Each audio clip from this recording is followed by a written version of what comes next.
This is your anchor Nolan here. Welcome to the first AS broadcast you have seen all year. Tonight, we have a story on a widespread and overlooked problem: racism in schools. This is a large issue that stems from ignorance and pride. The issue primarily is headed towards minorities such as African Americans, Hispanics, and Asians. Racism can be excluding, to stereotypes, to slurs, to even physical threats. Now, this is a threat because of the mental effects on these students' minds.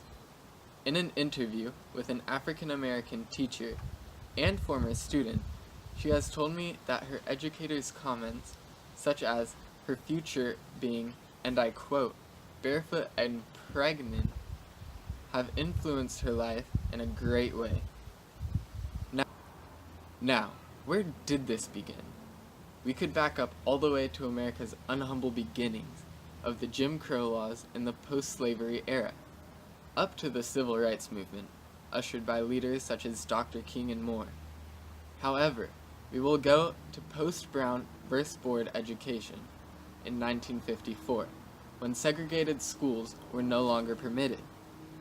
The students had the same negative attitude towards their equals that their parents had, which in turn spread its infectious behavior. This continues due to the fact that it is all students know.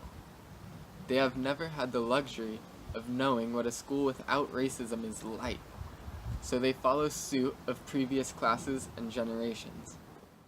While Malcolm X and his more violent approach did tempt my mind for a solution, I concluded that it would only result in more conflict rather than solution.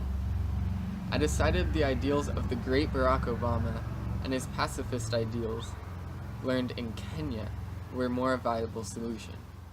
The solution will take everyone's support and generations to execute.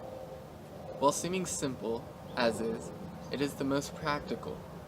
We will implement immediate racial peace, and as this continues, the children that are born will be ignorant to not race, but racism. These children would then go to school and not be influenced in their opinions of others based on the background. A great man once said, "No matter where you are in life, you will always be able to come up with an excuse to wait." This must be done now because of the impeding complications in everyone's lives. No matter what someone's situation or background, the necessity of compliance is crucial for overall success.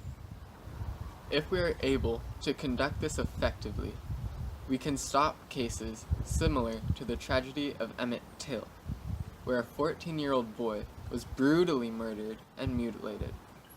I have taken steps to speed this up by posting awareness pictures on my social media. By doing this, the everyday student that swipes by will either consciously read it or subliminally register the picture going by. Large scale, we need to have athletes and people of celebrity status, great or small, as well as influencers, speed up and advertise the plan. More importantly, we need someone who has the most popularity, someone who has the most pull in government, someone who leads the free world and is supposed to respect the public's morals. Someone who's Donald Trump. This is the end of your AS broadcast. Thank you for watching, and stay classy, Santa Teresa.